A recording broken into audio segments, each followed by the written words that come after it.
नमस्कार, मैं रचना शर्मा। चढ़ती कला टाइम टीवी देख रहे हैं सभी दर्शकों का स्वागत करती हूं। आप देख रहे हैं हरियाणा के समाचार। समाचारों की शुरुआत से पहले एक नजर आज के मुख्य सुर्खियों पर।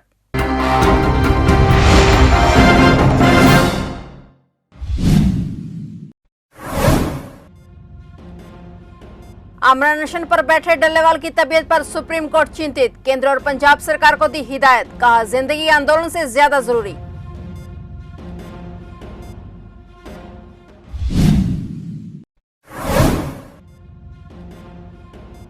किसान आंदोलन 2 के 10 महीने हुए पूरे। 16 को ट्रैक्टर मार्च और 18 को रोकी जाएंगी ट्रेनें। खनौरी बॉर्डर पर जगजीत डल्लेवाल का अनशन जारी।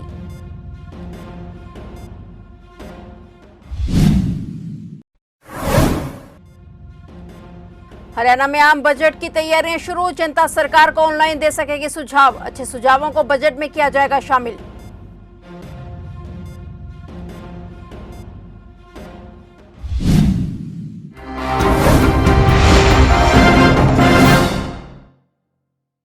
और अब समाचार विस्तार से।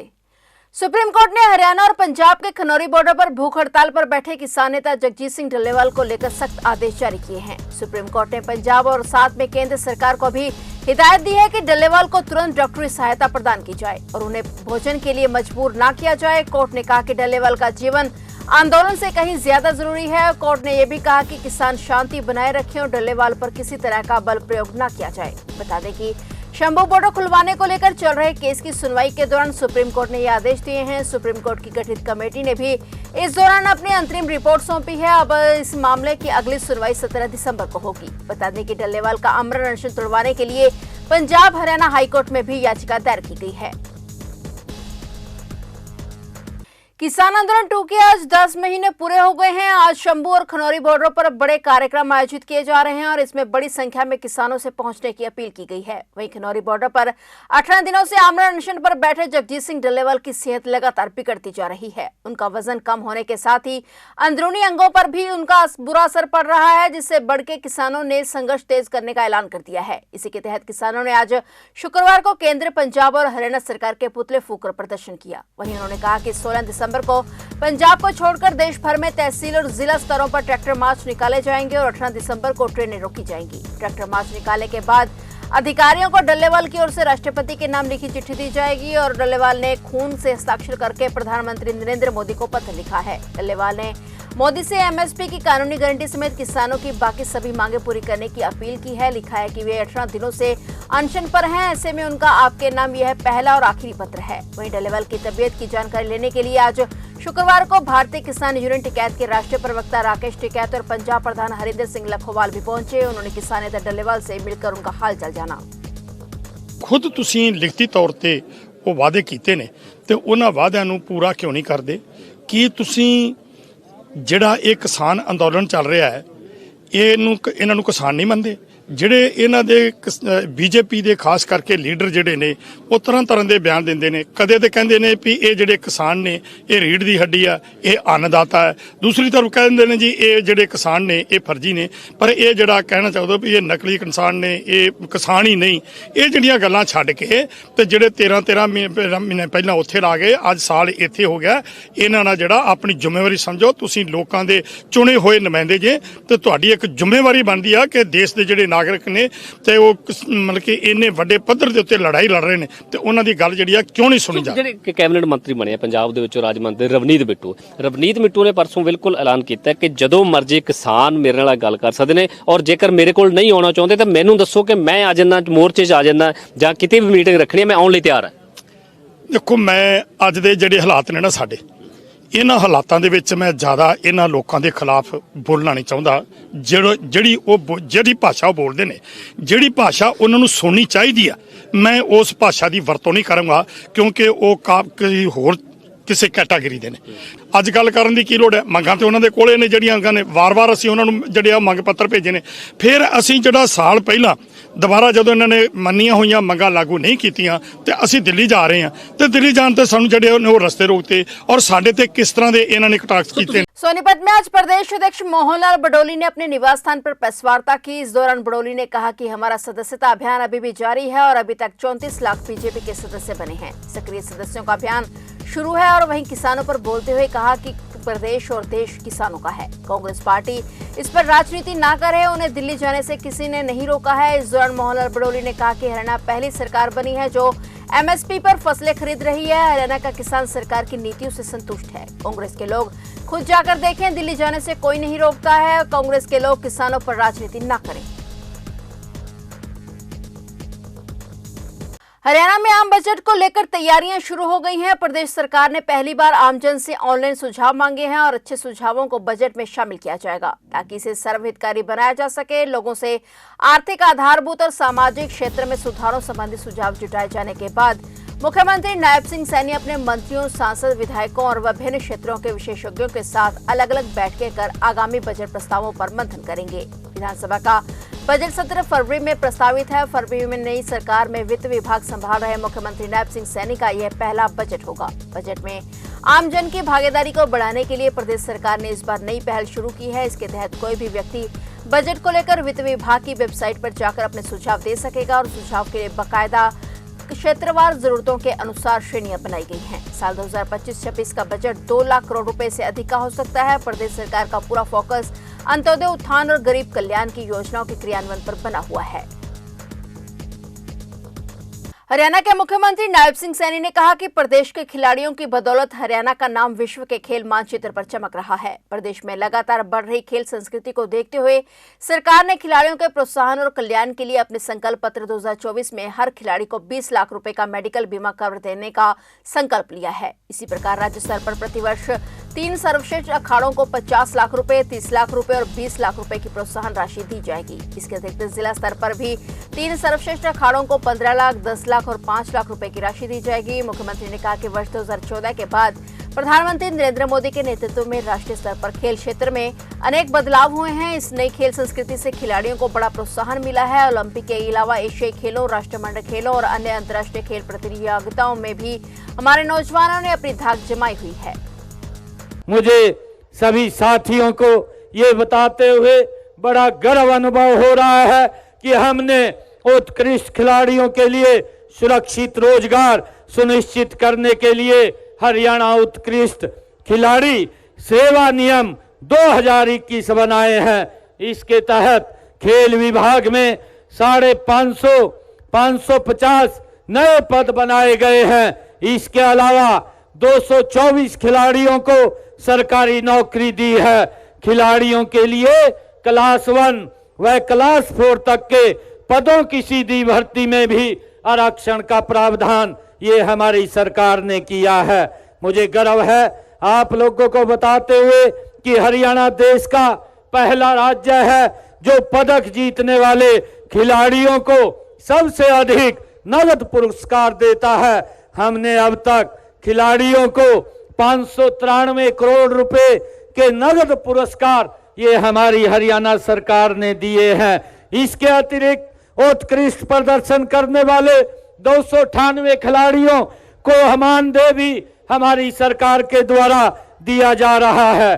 प्रदेश में लगातार बढ़ रही खेल संस्कृति को देखते हुए हमने खिलाड़ियों के प्रोत्साहन और कल्याण के लिए हमने अपने संकल्प पत्र में हर खिलाड़ी को 20 लाख रुपए का मेडिकल बीमा कवर देने का ये संकल्प लिया है।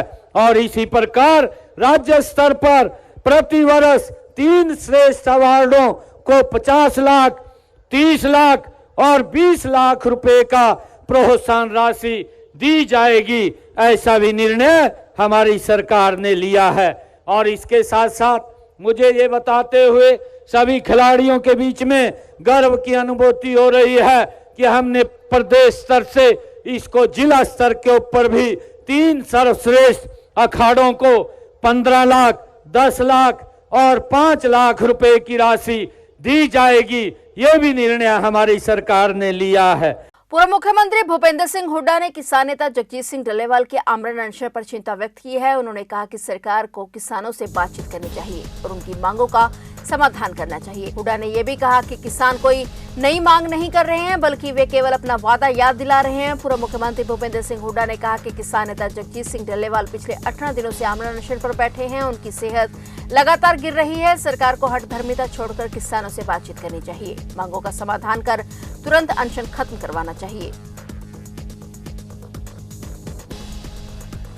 हरियाणा में नई सरकार के गठन के बाद चुनाव में हारे हुए नेताओं से सरकारी फ्लैट खाली करवाए जा रहे हैं और इसी कड़ी में हरियाणा के पूर्व डिप्टी सीएम दुष्यंत चौटाला से जननायक जनता पार्टी का मुख्यालय खाली करवा लिया गया है। और सरकार ने जब जजपा को फ्लैट करने के लिए नोटिस जारी किया था और जिसके बाद जजपा को ऑफिस खाली करना पड़ा। और जानकारी के मुताबिक जजपा का यह मुख्यालय पिछले 5 सालों से चंडीगढ़ के सेक्टर 3 में एमएलए फ्लैट में चल रहा था और इस दौरान यह मुख्यालय दुष्यंत चौटाला की मां नैना चौटाला के नाम से चल रहा था। लेकिन इस विधानसभा चुनाव में दुष्यंत और नैना चौटाला सहित जजपा का एक भी प्रत्याशी नहीं जीत पाया था। ऐसा कहा जा रहा है कि जेजेपी का मुख्यालय अब पंचकुला में खुलेगा। यह मुख्यालय पंचकुला के सेक्टर 21 के निजी आवास में खोला जाएगा।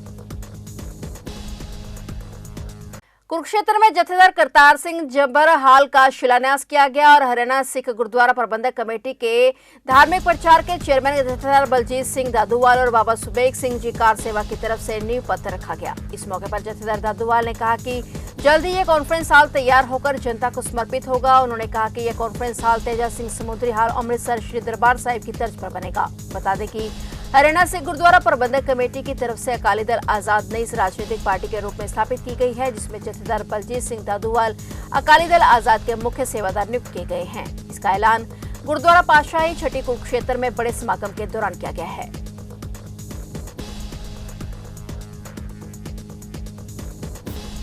जी जिन्नियां भी सिख संगतां देख रਹੀਆਂ ਨੇ ਚੜ੍ਹਦੀ ਕਲਾ ਟਾਈਮ ਟੀਵੀ ਨੂੰ ਟੀਵੀ ਚੈਨਲਾਂ ਦੇ ਮਾਧਿਅਮ ਰਾਹੀਂ ਦੇਸ਼ ਵਿਦੇਸ਼ ਦੇ ਵਿੱਚ ਸੰਗਤਾਂ ਸਾਰਿਆਂ ਨੂੰ ਸਾਡੀ ਹਰਿਆਣਾ ਸਿੱਖ ਗੁਰਦੁਆਰਾ ਪ੍ਰਬੰਧਕ ਕਮੇਟੀ ਦੇ ਪ੍ਰਧਾਨ ਜਥੇਦਾਰ ਭੁਪਿੰਦਰ ਸਿੰਘ ਸੰਧ ਬੈਠੇ ਆ, ਸਾਡੀ ਐਗਜ਼ੈਕਟਿਵ ਸਾਡੇ ਜਰਨਲ ਹਾਊਸ ਦੇ ਮੈਂਬਰ ਤੇ ਹੋਰ ਪੰਥਕ ਸ਼ਖਸੀਅਤਾਂ ਸਾਰਿਆਂ ਦੇ ਵੱਲੋਂ ਅਸੀਂ ਸਾਰੀਆਂ ਸੰਗਤਾਂ ਨਾਲ ਫਤਿਹ ਸਾਂਝੀ ਕਰਦੇ ਹਾਂ। ਵਾਹਿਗੁਰੂ ਜੀ ਕਾ ਖਾਲਸਾ ਵਾਹਿਗੁਰੂ ਜੀ ਕੀ ਫਤਿਹ। ਅੱਜ 13 ਦਸੰਬਰ 2024 ਦਾ ਦਿਨ ਆ। ਅੱਜ ਸਾਡੀ ਹਰਿਆਣਾ ਸਿੱਖ ਗੁਰਦੁਆਰਾ ਪ੍ਰਬੰਧਕ ਕਮੇਟੀ ਵੱਲੋਂ ਆਪਣਾ ਮੁੱਖ ਦਫ਼ਤਰ ਜਿਹੜਾ ਉਹਦੀ ਬਿਲਡਿੰਗ ਦਾ ਨੀਂਹ ਪੱਥਰ ਰੱਖਿਆ ਜਾ ਰਿਹਾ, ਜੋ ਕਿ ਪੰਥਕ ਸੰਘਰਸ਼ੀ ਸਿੱਖ ਜਿਨ੍ਹਾਂ ਨੇ ਸ਼੍ਰੋਮਣੀ ਗੁਰਦੁਆਰਾ ਪ੍ਰਬੰਧਕ ਕਮੇਟੀ ਦਾ ਮੁੱਢ ਬੰਨਿਆ ਸੀ, ਮਹੰਤਾਂ ਤੋਂ ਗੁਰਦੁਆਰੇ ਆਜ਼ਾਦ ਕਰਾਏ ਤੇ ਅੰਗਰੇਜ਼ ਨੇ ਚਾਬੀਆਂ ਜਿਨ੍ਹਾਂ ਨੂੰ ਫੜਾਈਆਂ ਸੀ ਜਥੇਦਾਰ ਕਰਤਾਰ ਸਿੰਘ ਝੱਬਰ ਹਾਲ, ਉਹਨਾਂ ਦੇ ਨਾਂ ਦੇ ਉੱਤੇ ਇੱਕ ਜਿਹੜਾ ਬਹੁਤ ਵੱਡਾ ਹਾਲ, ਜਿਵੇਂ ਸ਼੍ਰੋਮਣੀ ਗੁਰਦੁਆਰਾ ਪ੍ਰਬੰਧਕ ਕਮੇਟੀ ਦਾ ਸਰਦਾਰ ਤੇਜਾ ਸਿੰਘ ਸਮੁੰਦਰੀ ਹਾਲ ਮੁੱਖ ਦਫ਼ਤਰ ਆ, ਇਸੇ ਤਰ੍ਹਾਂ ਹਰਿਆਣਾ ਸਿੱਖ ਗੁਰਦੁਆਰਾ ਪ੍ਰਬੰਧਕ ਕਮੇਟੀ ਦਾ ਮੁੱਖ ਦਫ਼ਤਰ ਜਿਹਦਾ ਜਥੇਦਾਰ ਕਰਤਾਰ ਸਿੰਘ ਝੱਬਰ ਹਾਲ ਦੇ ਨਾਂ ਤੇ ਅੱਜ ਨੀਂਹ ਪੱਥਰ ਜਿਹੜਾ ਮਹਾਂਪੁਰਸ਼ਾਂ ਕਾਰ ਸੇਵਾ ਵਾਲਿਆਂ ਨੂੰ ਸੇਵਾ ਜਿਹੜੀ ਹਰਿਆਣਾ ਕਮੇਟੀ ਨੇ ਦਿੱਤੀ ਆ, ਸਤਿਕਾਰਯੋਗ ਬਾਬਾ ਸੁਬੇਗ ਸਿੰਘ ਜੀ ਸ੍ਰੀ ਗੋਇੰਦਵਾਲ ਸਾਹਿਬ ਵਾਲੇ, ਉਹਨਾਂ ਦੇ ਵੱਲੋਂ ਇਹ ਜਿਹੜੀ ਸੇਵਾ ਸੰਗਤਾਂ ਦੇ ਸਹਿਯੋਗ ਨਾਲ ਕਰਾਈ ਜਾਏਗੀ ਔਰ ਹਰਿਆਣਾ ਕਮੇਟੀ ਪੂਰਾ ਸਹਿਯੋਗ ਕਰੇਗੀ।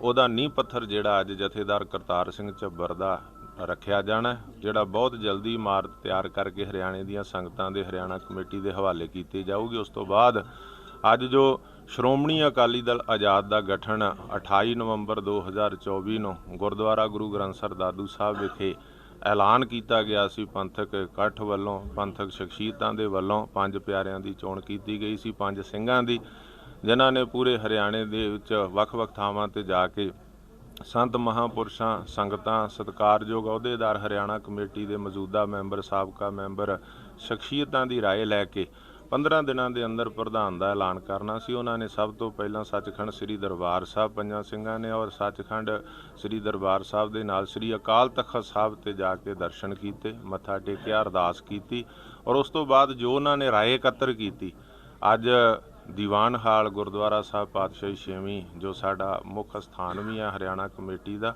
ਉੱਥੇ ਸੰਗਤਾਂ ਦੇ ਪੰਥਕ ਇਕੱਠ ਦੇ ਵਿੱਚ ਅੱਜ 5 ਸਿੰਘਾਂ ਨੇ ਐਲਾਨ ਕਰਨਾ ਔਰ ਇਸ ਸ਼੍ਰੋਮਣੀ ਅਕਾਲੀ ਦਲ ਆਜ਼ਾਦ ਜੋ ਕਿ ਸਿੱਖ ਮਸਲਿਆਂ ਦੇ ਹੱਲ ਔਰ ਧਾਰਮਿਕ ਚੋਣਾਂ ਲੜਨ ਵਾਸਤੇ ਜੋ ਸਾਰਿਆਂ ਨੇ ਰਲ ਕੇ ਹਰਿਆਣੇ ਦੀਆਂ ਸਿੱਖ ਸੰਗਤਾਂ ਹਰਿਆਣਾ ਕਮੇਟੀ ਨੇ ਇਹ ਜੋ ਪਾਰਟੀ ਬਣਾਈ ਹੈ ਔਰ ਉਸ ਦੇ ਪ੍ਰਧਾਨ ਦਾ ਜਿਹੜਾ ਅੱਜ ਐਲਾਨ ਕੀਤਾ ਜਾਣਾ, ਉਹ 5 ਸਿੰਘਾਂ ਦੇ ਵੱਲੋਂ ਕਿ ਉਹਨਾਂ ਨੇ ਜੋ ਰਾਏ ਇਕੱਤਰ ਕੀਤੀ ਹੈ ਕਿਸ ਨਾਮ ਦਾ ਜਿਹੜਾ ਹੈਗਾ ਸੰਗਤਾਂ ਨੇ ਸਮਰਥਨ ਕੀਤਾ ਔਰ 5 ਸਿੰਘ ਜਿਹੜੇ ਆ ਉਹ ਖੁਦ ਉਹ ਅਨਾਉਂਸ ਕਰਨਗੇ।